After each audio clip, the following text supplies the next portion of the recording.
Welcome back, Sports Tonight on Channels Television. I promise you we'll play some tennis, so let's do just that. Give you updates from the 2018 Lagos Open. I told you the futures 4 for the first leg has been concluded. We're now in the second leg, futures 5. What happened today? Second round results. Some of the top players are still going strong. For instance, Jomby, that won the men's title in the first leg, is still powering on. And also, what's the name? Yadlapalli from India, still powering on also. So let me just give you some action right there at the Lagos Open, the doubles event. By the way, before the result come up proper, Joseph, let me get you talking. You mentioned that they're trashing our players, but I'm saying this is a good opportunity for the Tennis Federation to look at our players.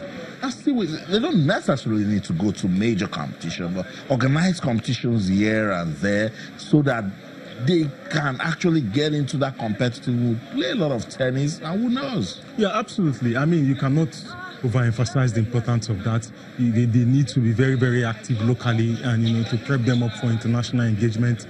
Tournaments like this, what it does is that if they've not really prepped themselves with local competition, when they get to face their international counterpart, it's all a total write-off. As I said earlier, you can virtually predict the results before it comes. What about the young players such as Oyinlomo Quadri and Sarah Adegoke?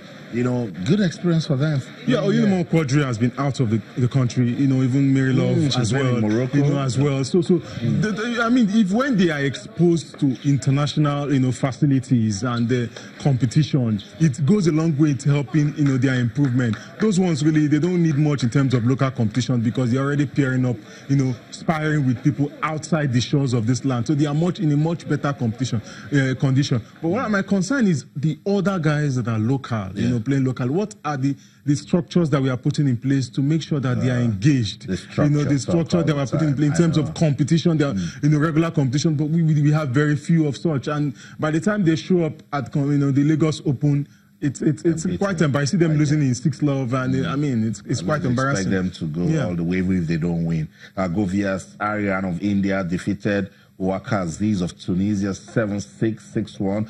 Connie Perrin from Switzerland beat Clotilde de Bernardi of France 6-love, 6-4. So you see a lot of foreign players come here, play. Good that these guys are home-based players are competing with them because ranking points are at stake. And of course, it's an international tournament. Denis Kazakniuk of Israel defeated Mihaela Jakovic of Serbia 6-3, 6-1. That's the lady that won the first leg. Pranjala Yadlapalli of India. She defeated Yasmin Jabawi of Germany 3-love. It was 3-love, and then our opponent retired. She must have really stressed that. Julia Teziska from Bulgaria beat Anna Siskova from Czech Republic 6-3, 2-6, 6-1. Let's come to the men and tell you that the winner of the first leg, Jomby, is still going on strong. He is from France, and today he defeated Tukula from Namibia 6-3, 6-1. Benjamin Locke from Zimbabwe lost to Khan Shazbaz of India 6-1, 6-4. So basically, you see, African players, it's the testament. We need to do more for this sport in Africa because look at what South Africa has done. And we have Kevin Anderson today competing in the Grand Slam events. So more attention needs to be given to tennis, and hopefully we will get one day, someday, somehow, in the Cowdies are playing at the Grand Slam. Some will tell me it's back in the day. We can roll back the years. But as Joseph said, a lot of work needs to be done. The structure. And it's not rocket science. Organizers must also think outside the box, not just for media people to come cover, find a way, seek sponsorship, put money into it, have it on television. There's just something that happens when people know that persons are watching them on TV. Yeah, because when it's just the reports, Austin, is like you're just putting it out there. There's nothing much. There's no life in it. It's like a story you read. But when it's on TV, it actually oxygenates it. It gives it more life. People can relate with it more. They can be inspired by it when they watch it. Because what we've just been doing is in the age-long tactics of trying to, seek players from outside the shores of this country who are exposed to the facilities. But more often than not, you realize that what we get is players who don't make the cut. out there. They are not among the best players in the country, but because they have Nigerian descent, we say anything foreign, let it come.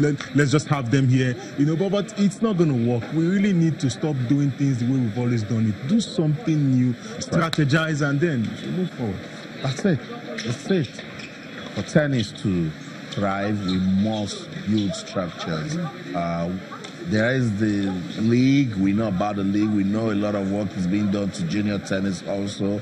But the top player, Sylvester Emmanuel, was at this competition. For Michael was also at this competition. And they were all beating, So it's good to know that we even have tennis players, but we need to do things that will make them formidable. That's it. With the Lagos Open tomorrow, we'll give you more updates as it happens right there at the Lagos Lawn Tennis Club. Sports Tonight on Channels Television.